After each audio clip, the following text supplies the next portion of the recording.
తమిళనాడు కొంత ఇంట్రెస్టింగ్ ఫ్యాక్టర్సే కనిపిస్తున్నాయి. అల్జపూర్ శ్రీనివాస్ గారు కూడా జాయిన్ అయ్యారు మనతో పాటు.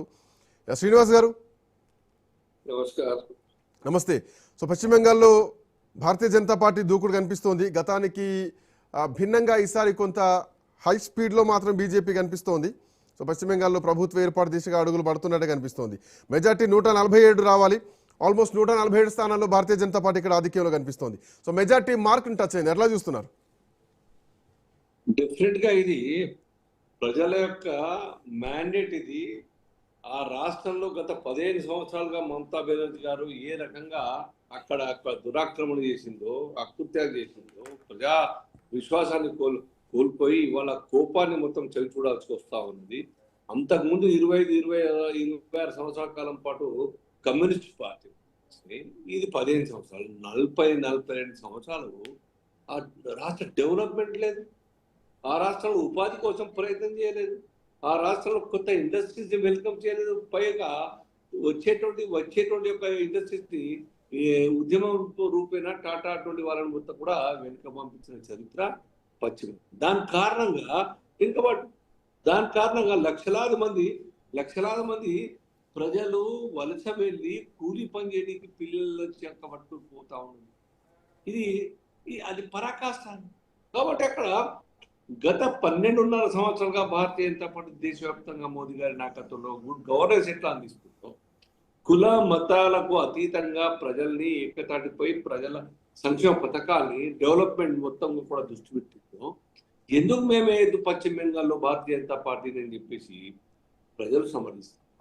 ఇంత జరిగిన తర్వాత 11లో కొద్దిగా డెమోక్రటిక్ సిస్టంలో ఎలక్షన్స్ అయినాయి.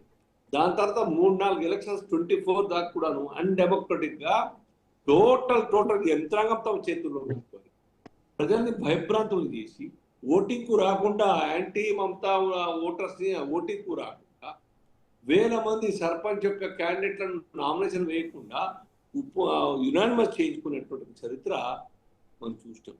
సాక్షాత్తు election commission of India SIR పేరు మీద వచ్చేటువంటి అధికారులు ఏ రకంగా దిగ్బంధం చేసినారో, లేకుంటే ఈడీ ఐపాక్ మీద దాడి చేస్తుంటే ఏ రకంగా డాక్యుమెంట్స్ సిస్టమ్స్ మొత్తం లాక్కొని వెళ్ళిపోయిందో ఇవన్నీ అర్థం కావు ప్రజలు. ఏ రకంగా మహిళల్ని కూడా రక్షణ లేకుండా రేపులు చేస్తుంటే వాళ్ళని అరెస్ట్ చేయకుండా వెంబడ పెట్టుకున్న చరిత్ర మమతా బెనర్జీ కాదా? డాక్టర్ ఎపిసోడ్ కావచ్చు, ఆ యొక్క నాయకుడు ముర్షిదాబాద్లో కావచ్చు, ఇలా అనేక ఎపిసోడ్లు అక్కడ రాష్ట్ర ప్రజలంతా విసిరిపోయారు. అక్కడ కేవలం భారతీయ సిమిలర్ గా అస్సాం కూడా రిటైన్ చేస్తున్నాం, పాండిచేరి రిటైన్ చేస్తున్నాం. మా పార్టీ పాలించే చోట రిటైన్ చేస్తున్నాం. అవకాశం ఉన్న పౌరుల కోసం పశ్చిమ బెంగాల్ లాగా వేరే పార్టీలు అన్నీ anti incumbency. Mamata Banerjee anti incumbency, ఈ యొక్క తమిళనాడు స్టాలిన్ యాంటీ ఇన్కంబెన్సీ, అక్కడ కమ్యూనిస్టు కూటమి కేరళలో యాంటీ ఇన్కంబెన్సీ. ఇది కళ్ళ ముందర కనబడతా ఉన్నది. People of India are now looking at Bharatiya good governance. ఇది చాలా సంతోషం. దేశ రాజకీయాల మీద బాగా ప్రభావం పడుతుంది.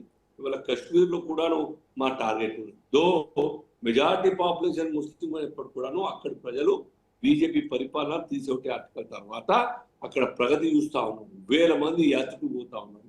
సినిమా షూటింగ్స్ అయితే ఉన్నాయి, స్టార్ హోటల్స్ అయితే ఉన్నాయి. పోటీ ఒక్కటి కాదు, అనేక రకాలుగా ఆ ప్రాంతాల్లో బీజేపీ ఓట్ బ్యాంక్ లేకుండా పనిచేస్తున్న విషయం అక్కడ చూసి ఇక్కడ పశ్చిమ బెంగాల్ కూడా మనకు పనిచేస్తాం.